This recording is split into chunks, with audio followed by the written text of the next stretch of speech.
So welcome back, everybody. This is going to be a fun episode right here, and one that a lot of you are waiting on. So we are underneath my firewood woodshed out here, a pole barn that we just recently built, and we do firewood underneath this, and we have future plans for a sawmill, and we're just going to make some side income and some content out here. But one thing that we desperately need is a little room to house some solar equipment. And I want a little room to maybe keep a chainsaw, a blower, a rake, a shovel, gas, small things like that. So we don't need a very big room out here. I'm trying to do this on the cheap. We wound up with an extra cover sheet of tin with this building. That's the way they always ship these packages. It's a protective sheet, but it's a perfectly good piece of tin. We wound up with a couple extra 2x6s, so we're going to use those to frame up our slab right here. And I had a lot of concrete left over because I bought a few pallets whenever I did all the concrete around the post for this building.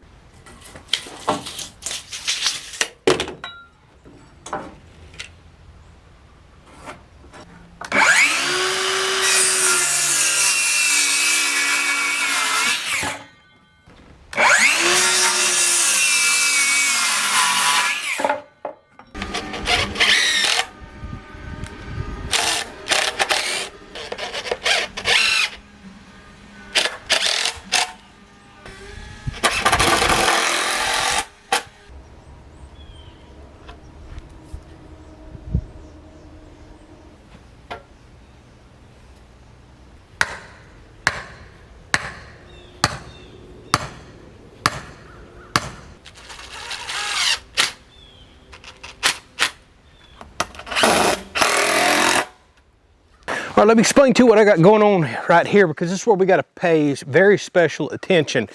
The camera's just not doing it justice. There are several inches of elevation change just across this 8-foot section. I've already dug that side down as far as my frame goes, and I've got this side about 3 inches off the ground right here.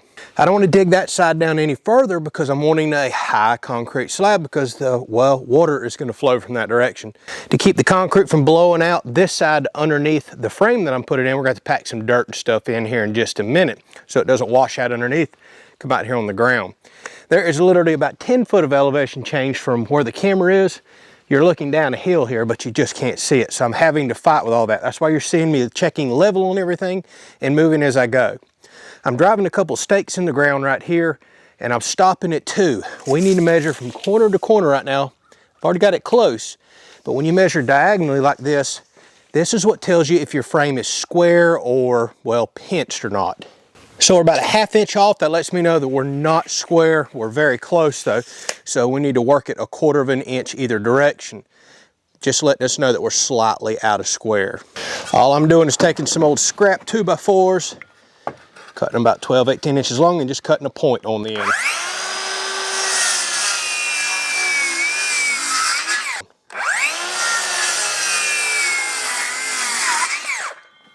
Well, doesn't have to be perfect, but that'll drive in.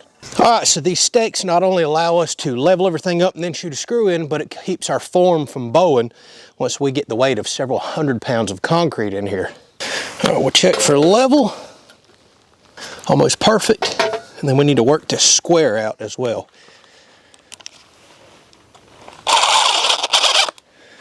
All right, we're within about 1/8 of an inch. I'm calling it good for a structure like this. And make sure you screw in from the outside now, so you don't want everyone to screw in from the inside. Fill this full of concrete, and then, well, you can't tear your form apart. All right, I'm gonna shoot a few more screws into everything to lock it in, and then we need to come fill in these large gaps so that concrete doesn't just flow right out on us.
All right, so I could tell right away this was going to take me a lot longer than I'd anticipated. It's only the third slab I've ever done in my life. So I started mixing it up really wet, as you've seen, because I was scared it was going to dry quickly before I could ever make it to the last pour. And it looks like that was the smart choice. It turned out great. I've also been taking from a couple high spots that's very easy to see on a slab this size and bringing it to a low spot over here, filling it in. And you can see by agitating it with a rake, it went from what looked dry and brought all the water up. Now, as it's drying, it's still a bit damp. I'm just going to take my float right here, go over, smooth out all the little rake marks. This is also a good time to take a 2x4. You can cut off these stakes that I put in the ground if you want, or you can work in between them, but you can run it back and forth and screed across the top. I'm gonna be perfectly honest with you, with a slab this small, I can kind of see the low and high spots right here. This is not a driveway. I'm not worried about puddling water. This is all gonna be fully enclosed. I am going to just work across with the float, and any remaining low spots that I see, I'll just bring some over with the float itself.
All right, well, sadly, I am as far as I can go for a while because not only did my old siding nailer, which I've had a long time, did a lot of work with, well, it now needs to be rebuilt. It's not working, but my super old air compressor just smoked the belt on it, and I have no way to get air out here because my shop has a gigantic 240 volt compressor and is way away. So I can't finish doing the trim and nailing and a few other things. But luckily we're dried in, we're at okay point, and I'll get that belt in a week and a half. We can finish up this a little bit. But let me show off what we got going on, and the good news is we can still move forward with all the other stuff I'm gonna tell you about. If we take a look at the outside, I'm just doing everything in pressure treat, trimming out in pressure treat 1x4s. My plan was to let this dry for about a week, week and a half because this wood's still so wet, and paint it. But I may just leave it this color. I mean, it's not like wood doesn't match wood poles and wood purlins and everything else. Curious to hear y'all's thought on that. Paint will protect the wood, make it last a little longer, but I can always do that at any point in time if I want to. All right, so let's take a look on the inside. Just using a typical slide bolt lock that I can lock, but with that said, you can also take the screws out, so it is what it is. I did want to let y'all know I framed the inside of the door. I did that off camera because plywood has a very bad tendency, if you leave it alone, to want to bow and warp, and this was already doing that. It's just going to get worse with time. Whenever you screw in a solid frame like this, you can do it inside, outside, wherever you want to do it. It's always going to hold the plywood nice and straight. So easy to get indoor. My future plans are to build a bunch of shelves over here on this side. I can put gloves and chainsaw bar oil and stuff like that. I can even put a small chainsaw on that shelf or just put it on the bottom floor.